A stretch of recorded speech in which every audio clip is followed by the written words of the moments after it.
Hello folks and welcome back. Today we're going to take a look at another LCD gaming handheld device. This one is Konami's Gradius.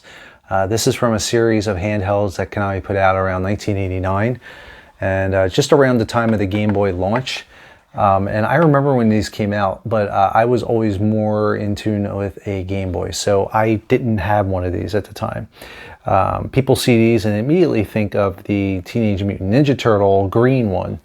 And Konami put out about, I don't know how many, I want to say at least a half a dozen of these different types of handhelds for games like Blades of Steel, and I believe there was a Top Gun and Ninja Turtles, as I said, and I think there might have even been a second Ninja Turtle game released at some point from there on. And I think there's a few others, but this one in particular is Gradius, and I actually never knew that a Gradius one of this even existed. I wasn't really up to date on these at the time because, as I just said, I've moved on to Game Boys. But once again, these are nice little cheap gift kind of devices, or for younger kids that maybe wouldn't be old enough for a Game Boy. I don't know, but usually retailed, if I remember correctly, about $20 new at the time of release.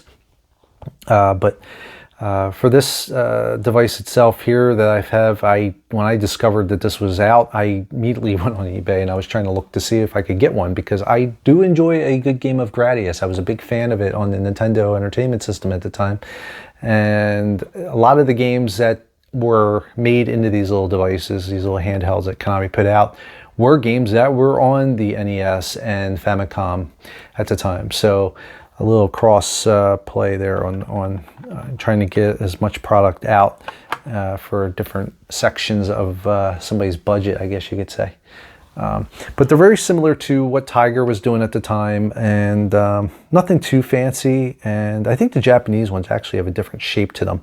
But if you showed somebody the Ninja Turtles one of this, that's the one everybody usually says, oh, hey, I had that when I was a kid. That seems to be the popular one, the big green with the NES game artwork on the box and everything down here. But me being a fan of Gradius and shooters in general, I knew I had to try to get this. And nowadays it seems to range somewhere at crazy prices. I've seen from $20 up to even $100+ for a mint in box complete version of this, never opened. This I managed to pull off for like $12, which was amazing actually at the time I thought about it, because it's in excellent condition. I did wipe it down a little bit and everything prior to this, and I've actually had it open at one point, and as a matter of fact, I left the screws open to save some time here, because I'm going to take everybody inside to show off what it looks like. There's really nothing exciting into it, but I mean, it looks like a basic Tiger system, more or less, in terms of how it was built and operates. But I noticed that the button here for this little D-pad, it has an up and down, because you move the ship up and down and then you shoot with this button here. And this was sticking a little bit, so I figured let me get in there and open it up, and I'm going to try to clean the membranes off. And yeah, not much here. You get the gameplay screen here with some background art that is already pre-existing, and then they overlay the LCD imaging and animations of the game itself over top of it, overlaps it. Common thing in this technology for years. I mean, a couple of the other ones I was showing off, like the D&D and Burger Time devices, predate this one by a good 8+ years. So the technology was still long running, even well into the early 90s when Tiger started really dishing these things out. But on the front, we got an off button and on button, which also doubles as a start. And not really sure what this one does. And then this one allows you to play around with the sound. And then, of course, you got this little guy here that allows you to take a pen, and this won't do it, but it's just to show, like, you can stick a pen or a pencil in there, or a paper clip to reset all the information in there. Because I guess it maybe even stores your high score. I'm not positive on that one, but I do know a lot of these at the time, if you had left them on, since they didn't use up a ton of battery power, you could kind of just leave them on and not have to worry about it. This in particular, unlike a lot of the handhelds at the time, they used to take, that predated this, used to take those little hearing aid batteries, as I call them. But in this case, we're going to deal with two AA batteries. And on the back, we have a speaker We have the battery port here, which still has its original sticker, another neat highlight of this. And we're going to open that up, and very clean inside, 2 AA batteries, and this thing's going to be going. So before we actually get to the gameplay, I thought it'd be kind of cool to open this up and take a look inside. I figured there can't be too many videos about this. I don't know, but I figure what the heck, we're here, we're going to just take a quick peek inside and maybe you know, appease everybody's curiosity about what's going on. Got to be very careful opening up though, because usually when you open these devices, even a Game Boy, I mean, you got this kind of clamshell design where something's usually attached to the inside back here, and it's usually the speaker. And once again, this is a little piezo that you normally would see in something like a Tiger handheld. You get the battery connections down here, you got the main board here, and real quick, what we'll do is we'll see if we can get this open and take a peek inside before we actually get going on the playing the game itself.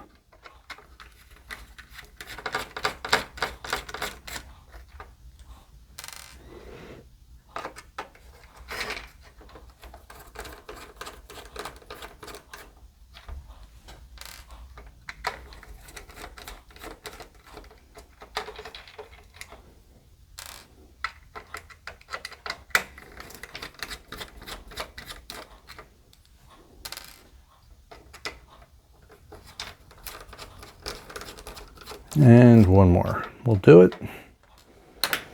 And just lift this guy up here. And these are the membranes for the buttons. It's pretty simple. This one is the one I had to wipe down a little bit. This is the membrane here for the front buttons. Nothing fancy. It's very similar to the Game Boy's start and select buttons. These contacts will then push on the board's contacts here. So when they hit, you know, some kind of reaction, a little pressure from these, it'll instigate a command on the screen or in the game. So, yeah, not much to it. You can see the artwork a little better now. You don't have that front panel in front all scratched up. So, yep, nothing too fancy. Nothing exciting, but still probably be a little interesting. So let's get this back together and we're going to get the game going in a moment. So, all right, we're all back together and now we're going to throw some batteries in it and let's try to do a quick sample of some of the gameplay.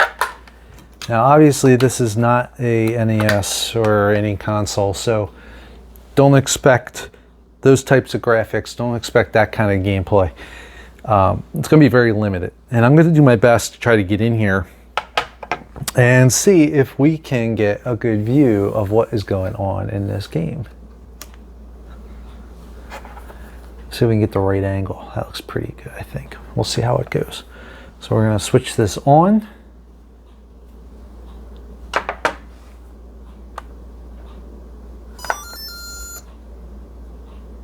Kind of cool.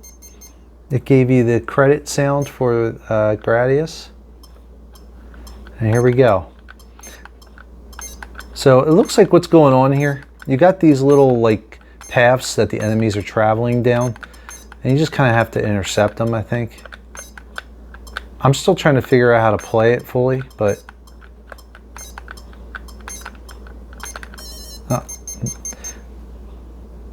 now I thought the sound effects were pretty neat.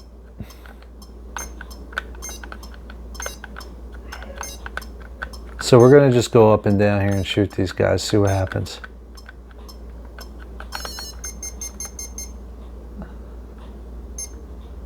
You can see your ships over here, scores at the bottom.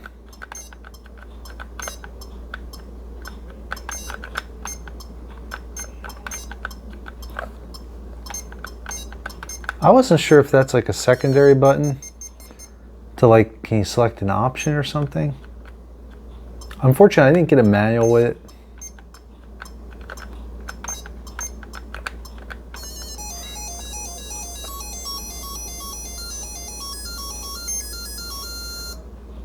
It is neat though, because it plays the music straight from the game. The best they can, I mean, through that little speaker, which I think is pretty cool. Let's give it a shot here.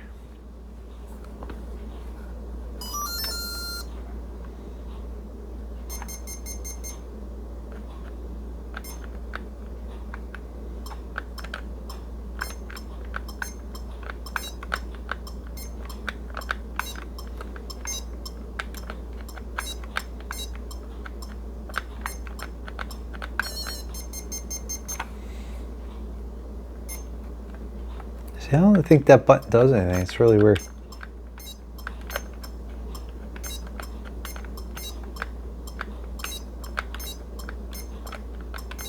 And the thing is, in Gradius, normally you can shoot the enemy.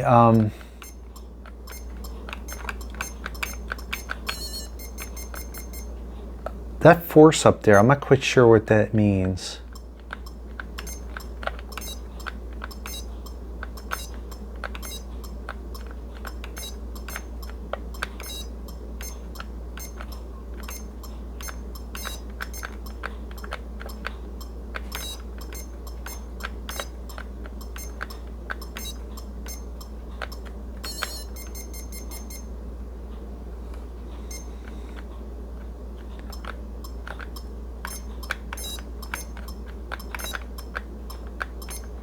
But from what I could tell, this was pretty much the game. I mean, you're flying up and down shooting these ships.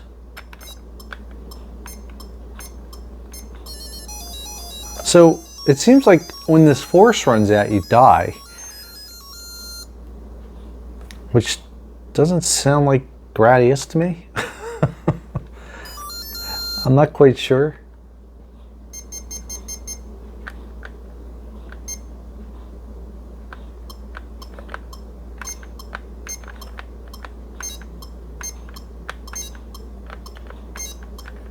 I'm not even sure what the force is supposed to represent.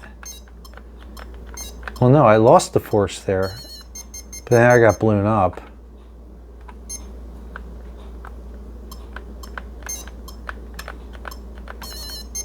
There, I crashed with a guy. And it's funny, it says A1, which I assume means Area 1.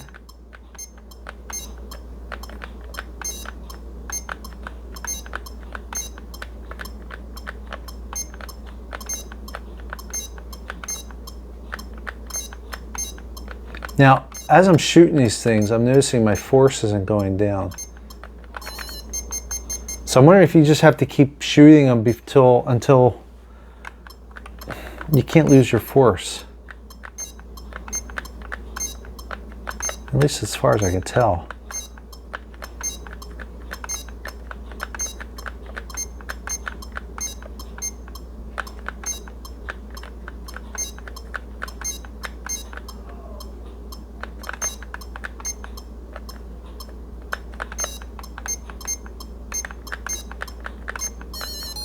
Yeah, I'm not really sure.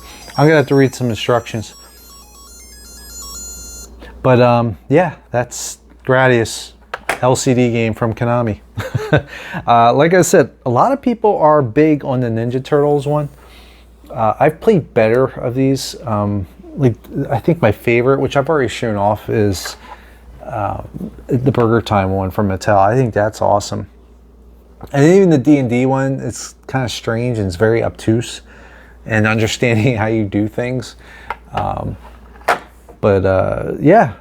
it's just an interesting device to have, and I love this artwork. It's straight from the front box of the Famicom and NES versions of the game, and I think is used for the most part in most of the artwork that Konami had put out so for it. But yeah, I don't know. I've never played the Ninja Turtle one, but everybody seems to think very highly of it. It's very well regarded.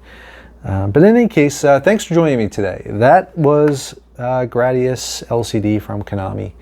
And you can find these on eBay along with the others in the series. Once again, I know there's Contra. It's driving me crazy because there's one other one. It's on the tip of my tongue. I don't remember the name of it. But for the most part, they were the games that we grew up with and that they tried to put in little portable formats. Personally, I will stick with the Game Boy version, which goes by the name Nemesis. Anyway, until next time, thanks for joining me, and I'll catch you guys later. Bye.